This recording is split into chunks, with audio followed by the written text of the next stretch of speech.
Pasar kripto melonjak Kriptosias. Halo Kriptosias, balik lagi dengan saya Leo dari Crypto Discover, dan hari ini kita akan membawakan semua berita besar yang sedang membuat kehebohan di ruang kripto. Jadi nggak perlu basa-basi lagi, ayo cepat merapat dan ayo kita lihat bersama ada perkembangan apa aja di ruang kripto yang akan membentuk masa depan aset digital.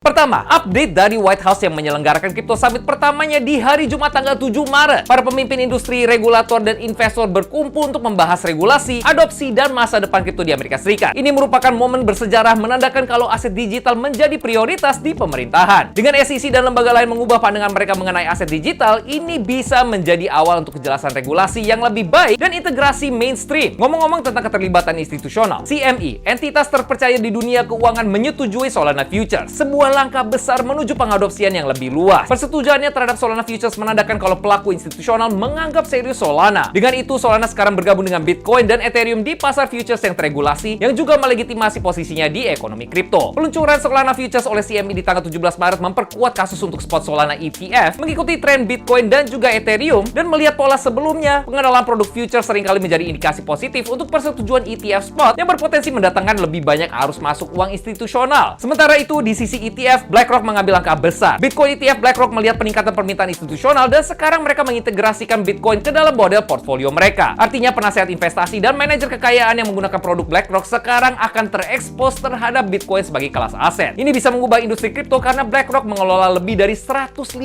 miliar dolar dalam portfolio ini, dan ketika manajer aset terbesar di dunia memposisikan Bitcoin sebagai penyimpan nilai jangka panjang, implikasinya jelas. Bitcoin tidak hanya ada untuk bertahan, tapi juga menjadi bagian dari sistem keuangan. Sinyal bullish lainnya adalah peningkatan likuiditas stablecoin. Tether baru saja mencetak 1 miliar USDT dan sejumlah besar USDC dipindahkan ke bursa. Secara historis ini menjadi tanda pergerakan pasar yang besar karena likuiditas baru memasuki sistem dan whale siap-siap untuk membeli. Aktivitas institusional dan whale seringkali memimpin tren pasar, dan saat ini data menunjukkan akumulasi sedang dalam progres. Dari perspektif makro, likuiditas global meningkat dan indeks dolar Amerika Serikat DXY sedang menurun. Secara historis, penurunan DXY berkorelasi dengan pergerakan bullish dalam aset beresiko seperti kripto. Selain itu, melihat pola historis, Maret dan April menjadi bulan yang kuat untuk Bitcoin dan pasar yang lebih luas. Semua faktor ini menunjukkan, meskipun terjadi koreksi dalam jangka pendek, bull market masih utuh. Dan di bagian regulasi, SEC menyelenggarakan serangkaian diskusi panel kripto Sprint Towards Crypto Clarity yang bertujuan untuk menentukan status keamanan aset digital. Ini sangat bertolak belakang dengan sikap anti kripto yang kita lihat selama beberapa tahun terakhir dari SEC. Dengan gerakan pro kripto di Kongres dan SEC yang sekarang terlibat dalam diskusi konstruktif, kejelasan regulasi sudah di depan mata. Perkembangan ini bisa membuka jalan untuk pasar kripto yang lebih sehat dan transparan ke depannya. Menambah momentum regulasi ini, SEC menarik kasusnya terhadap Richard Heart, pendiri Hex. Tapi meskipun kasus ini dibatalkan, bukan artinya semua pengawasan regulasi terhadap Hex berakhir. Ini menyoroti berkurangnya sikap agresif SEC terhadap kripto. Kalau gugatan besar seperti ini terus gagal, ini bisa menandakan dimulainya lingkungan regulasi yang lebih sehat. Sementara itu, organisasi Donald Trump mengajukan trademark untuk platform perdagangan NFT yang menandakan kemungkinan perpindahan ke metaverse dan aset digital. Meskipun NFT melihat peningkatan besar dalam siklus terakhir, kegunaannya yang lebih dari koleksi seperti tokenisasi aset dunia nyata adalah suatu hal yang akan mendorong fase adopsi berikutnya. Catatan kepemilikan berbasis blockchain untuk aset seperti real estate, kontrak, dan dokumen identitas tidak bisa dihindari, dan entitas mainstream mulai memposisikan diri mereka. Sementara, Arizona mengesahkan Undang-Undang Bitcoin Reserve menyusul langkah terbaru dari Utah untuk menetapkan Bitcoin sebagai bagian dari kepemilikan kas mereka. Ini menandai tren yang berkembang di negara bagian Amerika Serikat yang mengadopsi Bitcoin sebagai aset cadangan strategis. Meskipun adopsi di tingkat federal mungkin memerlukan waktu, masing-masing negara bagian yang bergerak ke arah ini menetapkan kasus preseden untuk penerimaan Bitcoin yang lebih luas sebagai instrumen keuangan yang sah. Secara lebih luas, indikator teknis Bitcoin menunjukkan tanda-tanda akan mencapai titik terendah. Indeks kekuatan relatif alias Relative Strength Index alias RSI berada dalam zona jenuh jual yang secara historis menjadi tanda pembalikan harga alias price reversal. Selain itu, Bitcoin menyentuh kurva parabola jangka panjangnya, level dukungan kritis yang sudah bertahan dari awal 2023. Posisi short menumpuk meningkatkan kemungkinan short squeeze yang bisa memicu pergerakan naik yang kuat. Dengan meningkatnya adopsi institusional, kejelasan regulasi di masa mendatang, dan faktor ekonomi makro yang mendukung aset digital, prospek pasar tetap bullish. Namun seperti biasa, ini bukanlah nasihat keuangan Kriptosias. Lakukanlah riset kalian masing-masing. DYOR. Manajemen resiko yang tepat sangat penting saat berinvestasi. Pasar bullish tidak akan bertahan selamanya, dan memiliki strategi yang tepat untuk masuk dan keluar dari pasar tetap penting. Di saat-saat ini penting untuk selalu mendapatkan update terbaru di ruang kripto kripto. Jadi pastikan Kriptosias ikut bergabung di Discord Crypto World ID untuk info tercepat dan juga berbagai analisis market dan juga giveaway di podcast kita tiap hari Kamis pukul 20 WIB.